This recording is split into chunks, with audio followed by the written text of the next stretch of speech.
Oke, assalamualaikum warahmatullahi wabarakatuh. Selamat pagi atau mungkin selamat siang untuk anak-anakku kelas 10, 10 MIPA 1 dan 10 MIPA 2. Kembali lagi kita bertemu di mata pelajaran ekonomi lintas minat. Mudah-mudahan kalian masih minat ya untuk belajar ekonomi. Tetap semangat, tetap di rumah saja. Walaupun kita sedang masa pandemi COVID-19, mudah-mudahan wabah ini cepat berlalu dan kita bisa bertatap muka di kelas dengan personil yang lengkap. Nah, oke, tanpa mengurangi semangat kita untuk belajar. Nah, tanpa basa-basi lagi, hari ini kita akan bahas pembahasan atau melanjutkan pembahasan dari sebelumnya, yaitu tentang kebutuhan dan alat pemenuhan kebutuhan. Sebab yang pertama kita akan bahas tentang kebutuhan yang tidak terbatas. Nah, coba nih, ternyata kebutuhan dalam ilmu ekonomi itu dibagi menjadi dua. Yang pertama memang kebutuhan atau semua yang kita butuhkan, dan yang kedua ada yang disebut dengan keinginan. Nah, kita harus bedakan kebutuhan dan keinginan. Kalau kebutuhan itu sebetulnya bisa bukan tidak terbatas, tetapi bisa dipenuhi ya. Kalau kebutuhan itu kalian butuh makan, tinggal makan ya. Kalian butuh baju, tinggal beli baju. Nah, apa sih yang tidak terbatas? Yang tidak terbatas itu adalah keinginan. Nah, kalau misalnya kalian butuh baju, kalian tinggal beli baju, cukup, kebutuhan itu terpenuhi. Tetapi kalau yang namanya keinginan, kalian beli baju warna orange, lalu ketemu lagi yang warna pink, pengen warna pink. Terus ketemu lagi yang warna biru, pengen lagi warna biru. Ketemu lagi yang warna merah, pengen warna merah. Itu semua kebutuhan? Bukan, ternyata itu adalah keinginan. Tetapi dalam ilmu ekonomi ternyata kebutuhan dan keinginan itu dikategorikan sama. Nah, sekarang coba kalian nih tulis pada kertas, apakah kebutuhan dan keinginan kalian itu cukup dituliskan dalam secari kertas? Ibu rasa tidak ya, karena kebutuhan atau keinginan kita itu tidak akan bisa dituliskan hanya pada secari kertas. Nah, karena kita adalah makhluk sosial, kita adalah makhluk yang hidup, pasti kebutuhan dan keinginan kita pun banyak. Oke, selanjutnya kita akan bahas tentang kebutuhan manusia tidak terbatas. Nah, jenis kebutuhan berdasarkan tingkat intensitasnya atau tingkat kepentingannya. Berdasarkan tingkat intensitas atau tingkat kepentingannya, nih di sini ada 3 tahapan. Yang pertama ada primer, yang kedua sekunder, dan yang ketiga ada tersier. Nah, primer, sekunder, tersier mungkin kalian sudah sangat tidak awam lagi ya dengan istilah-istilah ini. Oke, next, yang pertama kita akan bahas tentang tingkat intensitas primer. Primer itu adalah tingkat intensitas yang harus didahulukan atau tingkat intensitas dasar ya. Jadi kebutuhan dasar yang harus didahulukan itu adalah kebutuhan primer. Apa saja sih kebutuhan dasar yang harus didahulukan? Yang pertama ada yang disebut dengan sandang, yang kedua pangan, dan yang ketiga ada papan. Sandang, pangan, papan merupakan kebutuhan primer kita sebagai manusia. Sandang itu apa? Sandang itu adalah pakaian ya, pakaian. Kita sebagai makhluk hidup pasti perlu pakaian ya untuk kebutuhan kita sehari-hari, dan itu harus didahulukan dan diutamakan karena kita tidak mungkin berinteraksi dengan orang tanpa pakaian ya tentunya. Yang kedua yaitu pangan. Pangan itu adalah makanan. Nah, tanpa makan manusia itu tidak akan bisa hidup. Kenapa nggak bisa hidup ya? Kan lama-lama kalau yang namanya kita tidak punya makanan, kita tidak makan, yang lama-lama ya lemah, terus ya meninggal gitu. Kenapa Bu tidak makanan terlebih dahulu? Karena ya memang kebutuhan dasarnya itu pasti sandang dulu, yang dilihat dulu adalah pakaian dulu. Yang dilihat orang dulu adalah pakaiannya dulu. Terus baru ke kita butuh makan, dan yang selanjutnya yaitu papan. Apa itu papan? Papan adalah tempat tinggal. Nah, sebagai makhluk hidup ya, kita perlu pakaian, kita perlu makan, dan yang ketiga kita perlu papan atau tempat tinggal. Mau itu tempat tinggal milik sendiri ataupun milik orang tua, ataupun misalnya ngontrak, ataupun apapun itu yang bentuknya, sebagai makhluk hidup kita jelas-jelas perlu tempat tinggal untuk berlindung.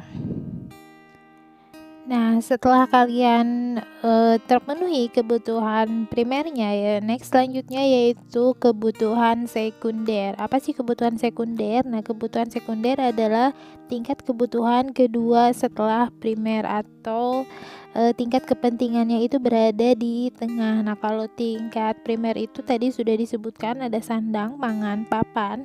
Kalau sekunder itu mungkin sedikit lebih mewah ya. Yang pertama contohnya ada alat transportasi mungkin. Nah, itu adalah kebutuhan dasar juga ya, tetapi tidak terlalu primer. Alat transportasi, terus alat komunikasi, itu disebut dengan kebutuhan sekunder atau kebutuhan kedua. Dan yang ketiga ada yang disebut dengan kebutuhan tersier. Kalau kebutuhan tersier ini adalah kebutuhan mewah ya. Jadi kebutuhan mewah yang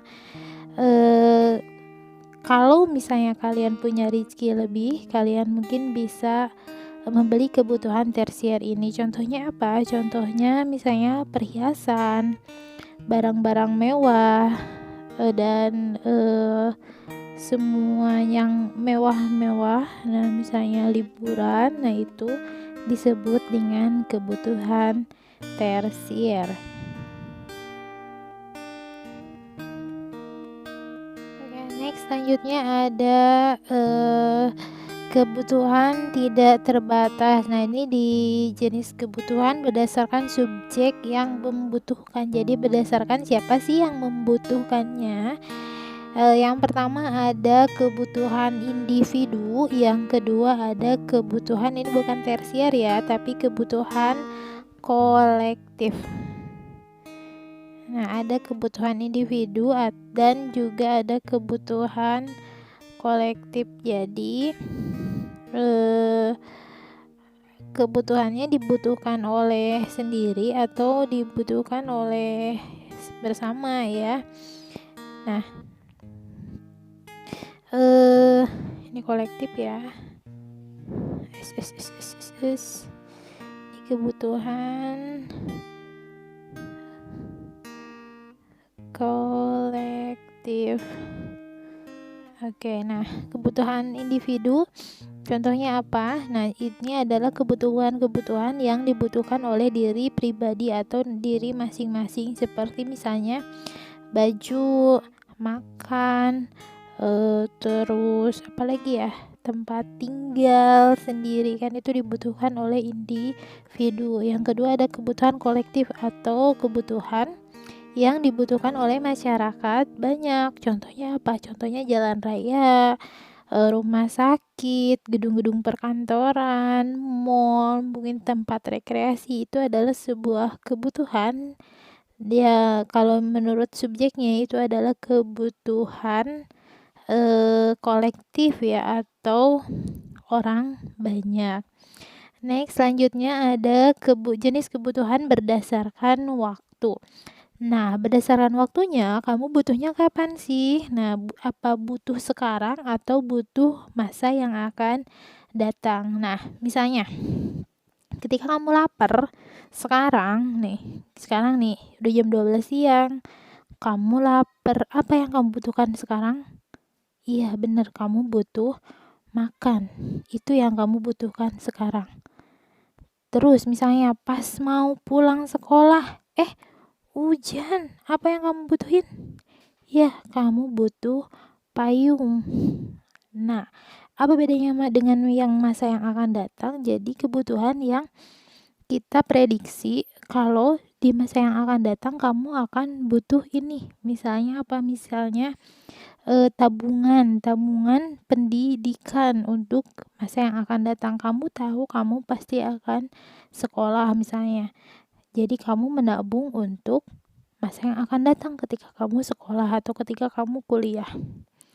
Atau misalnya kalian ketika berumah tangga, kalian tahu suatu saat kalian misalnya akan punya anak. Jadi kalian menginvestasikan uang kalian untuk nanti kalian punya anak. Nah, itu jangka waktunya ya, mau sekarang atau di masa yang akan datang. Oke, masih ada yang lain ya. Nih, ada jenis kebutuhan menurut sifat pemenuhannya nih. Ada dua, ada yang disebut dengan kebutuhan jasmani dan ada yang disebut dengan kebutuhan rohani. Apa sih bedanya ya? Kalian pasti udah tahu lah ya. Apa itu kebutuhan jasmani dan apa itu kebutuhan rohani. Misalnya, jasmani kita itu berarti badan kita, fisik kita ya, apa yang diperlukan oleh badan kita atau fisik kita, misalnya makan, minum, pakaian, tempat berlindung. Nah, itu adalah kebutuhan jasmani. Nah, apa sih kebutuhan rohani? Rohani itu kebutuhan jiwa-jiwa kalian. Nah, apa saja yang suka galau-galau mungkin? Nah, ini ada kebutuhan rohani yang belum terpenuhi. Misalnya apa? Nah, misalnya rekreasi. Rekreasi adalah salah satu jenis kebutuhan, tapi kebutuhan adalah kebutuhan rohani ya, bukan jasmani. Nah, selain rekreasi misalnya apa? Misalnya siraman rohani ya, mengaji, terus ikut kajian-kajian, ikut pengajian. Nah, itu adalah salah satu sifat pemenuhan kebutuhan rohani. Oke, selanjutnya kita akan bahas subbab yang kedua, yaitu barang dan jasa sebagai alat pemenuhan kebutuhan. Nah, di sini ada jenis-jenis barang dari berbagai atau berdasarkan beberapa kategori. Yang pertama ada jenis barang berdasarkan cara memperolehnya. Bagaimana sih melihat jenis barang itu berdasarkan cara memperolehnya ya, mangga sambil dicatat ya, karena tidak ada di sini. Nah, berdasarkan cara memperolehnya nih, barang itu dibagi menjadi 3. Yang pertama ada yang disebut dengan barang bebas. Nah, barang bebas yaitu barang yang memperolehnya itu tidak diperlukan pengorbanan atau tidak diperlukan pengorbanan sama sekali. Misalnya apa, Bu? Misalnya cahaya matahari, udara, angin, hujan, air dari langit. Nah, itu disebut dengan barang bebas. Jadi ketika kalian mau itu bebas cara memperolehnya, bisa diperoleh dimanapun. Tanah ya, itu bisa diperoleh dimanapun tanpa harus kalian berkorban atau tanpa susah payah mencari, langsung ada. Yang kedua ada yang disebut dengan barang ekonomi. Masih paham kan ya apa itu barang ekonomi? Nah, barang ekonomi adalah barang yang untuk memperolehnya itu diperlukan pengorbanan. Nah, ini berbanding terbalik dengan barang bebas. Nah, kalau bebas itu berarti tidak ada pengorbanan, sedangkan kalau barang ekonomi itu perlu pengorbanan untuk memperoleh barang tersebut. Misalnya apa? Misalnya makanan, minuman. Nah, itu perlu pengorbanan untuk memperoleh makanan ataupun minuman. Nah, ada misalnya yang lain pengen mobil, pengen TV, pengen handphone. Nah, itu memerlukan pengorbanan. Apa yang dikorbankan kalau zaman sekarang ya, tentu dengan uang. Oke, next selanjutnya ada yang disebut dengan barang ilit. Apa itu barang ilit?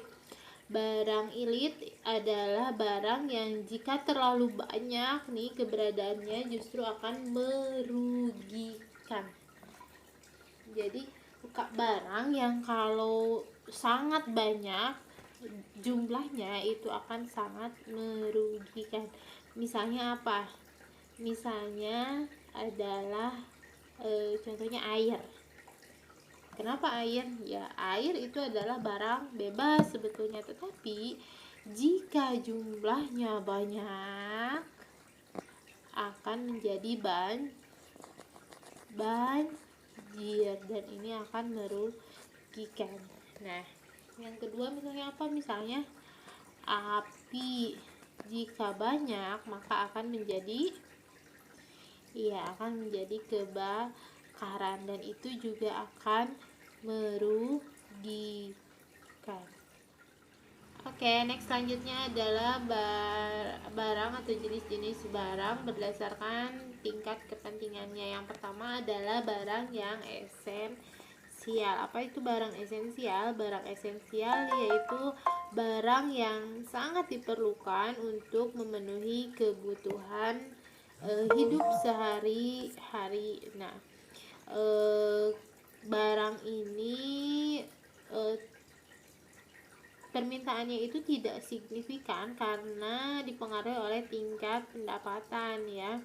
Barang ini tuh penting, tetapi permintaannya tidak terlalu signifikan. Nah, contohnya apa? Contohnya misalnya bahan bakar, beras, sayur, gula, dan kebutuhan-kebutuhan pokok. Nah, yang kedua ada yang disebut dengan barang normal. Nah, barang normal itu barang yang permintaannya berkurang pada saat pendapatan berkurang dan juga sebaliknya. Jadi ini sesuai dengan hukum permintaan ya. Jika pendapatan menurun maka jumlah permintaan pun akan menurun. Oke. Next selanjutnya yaitu barang inferior. Apa itu barang inferior? Nih, barang inferior adalah barang yang pemakaiannya dikurangi jika pendapatannya bertambah atau sebaliknya. Nah, contohnya apa? Contohnya adalah misalnya misalnya ketika kalian pengen beli tas, misalnya tas merek X misalnya ya, ketika pendapatan kalian minim, kalian akan membeli tas X tersebut dengan tas X yang KW misalnya. Nah, ketika pendapatan kalian naik, nah maka kalian tidak ingin lagi membeli tas yang KW-KW ini nih, nggak mau, jadi belinya akan beli yang ori. Nah, itu adalah barang inferior. Oke. Nah, selanjutnya ada yang disebut dengan barang mewah. Barang mewah adalah barang yang sangat berharga dan mahal dan dapat menaikkan status sosial penggunanya. Permintaan barang mahal itu akan meningkat jika jumlah pendapatannya pun meningkat, atau sebaliknya ketika jumlah pendapatan kalian menurun maka permintaan terhadap barang mewah pun akan menurun. Nah, ini menurut kepentingannya itu yang pertama adalah barang yang esensial atau barang pokok dulu. Yang kedua baru barang normal. Misalnya apa tadi, pakaian ya. Yang ketiga yaitu barang inferior, ketika kita memakai sesuatu yang dikatakan belum terlalu bagus. Nah, ketika pendapatan kita menaik, maka otomatis kita akan beralih kepada yang lebih bagus. Dan yang ketiga adalah kepentingannya itu untuk barang mewah. Kalau misalnya pendapatan kamu naik, kamu akan punya atau pengen barang mewah lebih banyak misalnya.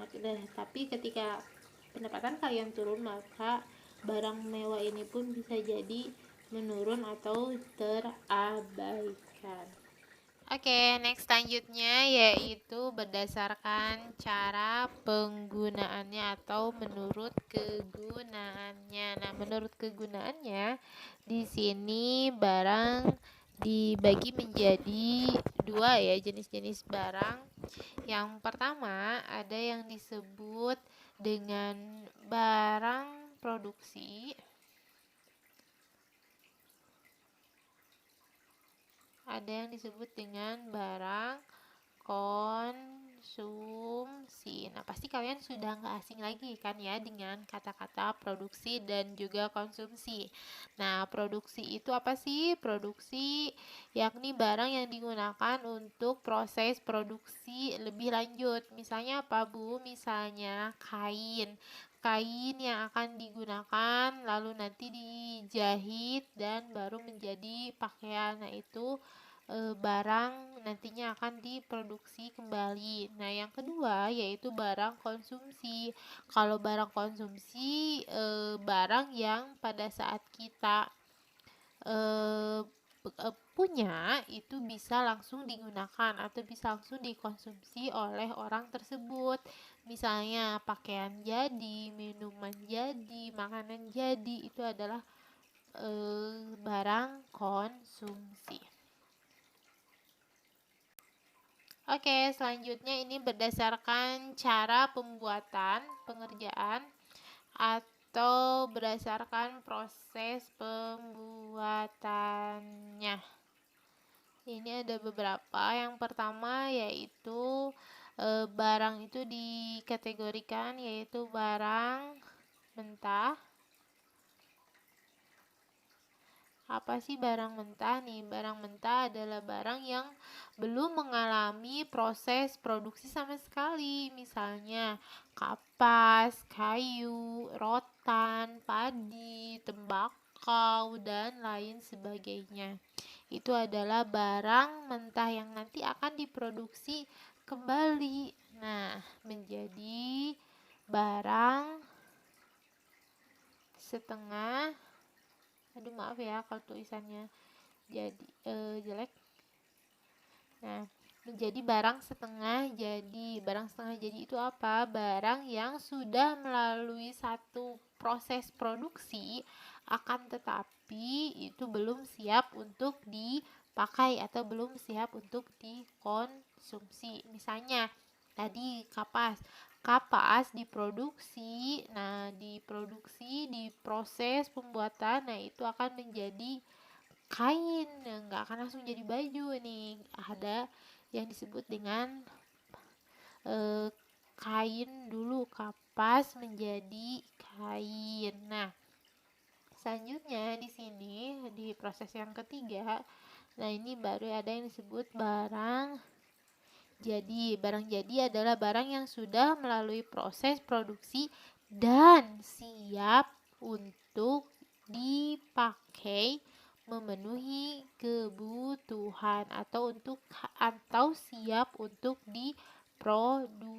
dikonsumsi. Misalnya apa? Misalnya tadi pakaian, sepatu, roti, dan juga lain sebagainya. Next yang terakhir ya, ini terakhir itu adalah menurut hubungannya dengan barang lain ya. Jadi Nih ini ya bisi apa ya namanya? Bisi mengecoh ya. Nah,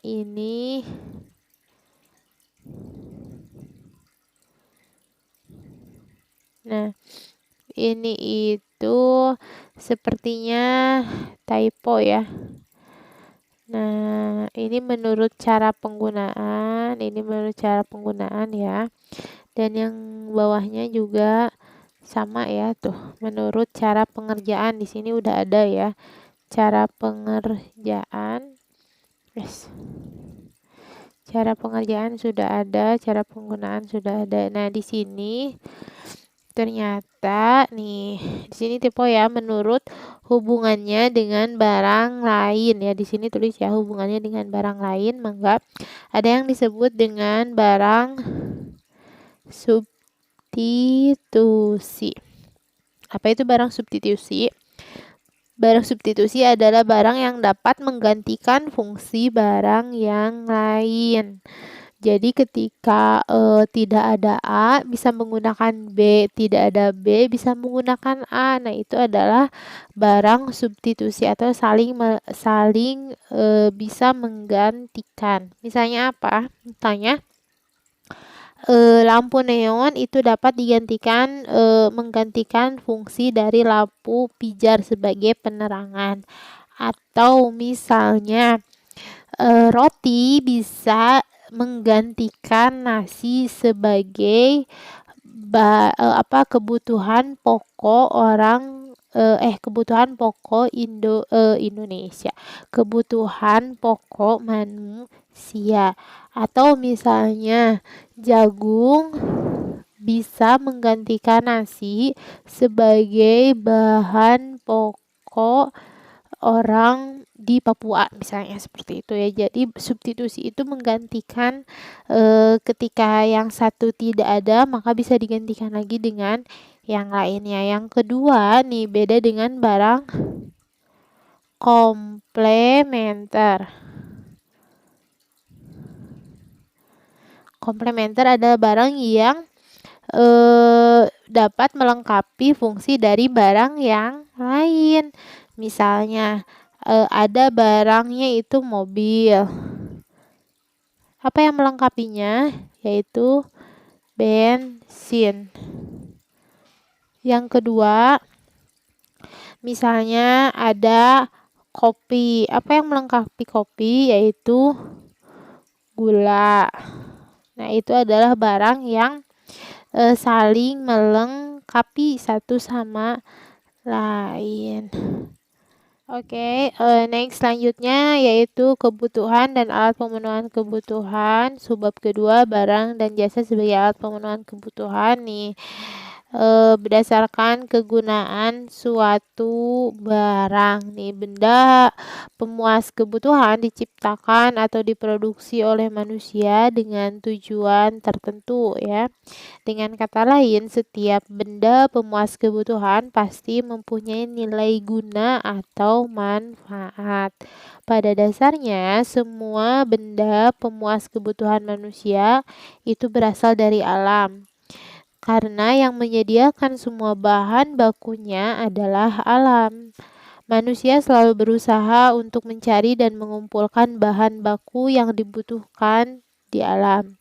Kegunaan benda pemuas kebutuhan manusia dapat digolongkan menjadi beberapa macam. Yang pertama ada yang disebut dengan kegunaan bentuk atau form utility. Apa sih form utility itu? Form utility ini artinya peningkatan kegunaan dari suatu benda yang disebabkan oleh perubahan bentuknya. Contohnya, dari pohon kayu yang ada di hutan diubah menjadi bentuk kursi, diubah menjadi bentuk meja, diubah menjadi bentuk lemari, dan lain sebagainya. Atau misalnya dari kulit kerbau. Nah, ini dirubah bentuk menjadi dirubah bentuk menjadi apa yang buat bedugan itu, yang buat bedug itu ya. Atau misalnya dari kulit kerbau dirubah menjadi tas, dirubah menjadi dompet. Nah, itu adalah kegunaan bentuknya. Oke, next selanjutnya yaitu kegunaan tempat atau place utility. Place utility artinya pertambahan kegunaan benda karena dipindahkan dari suatu tempat ke tempat yang lain. Contohnya, pasir dan batu yang berada di sungai akan bertambah nilai gunanya apabila pindah ke wilayah pemukiman sebagai bahan bangunan. Terus, kapal laut akan berguna di laut daripada di darat. Nah, ini berdasarkan tempat ya. Atau misalnya baju astronot akan berguna jika dipakai di bulan daripada di dunia.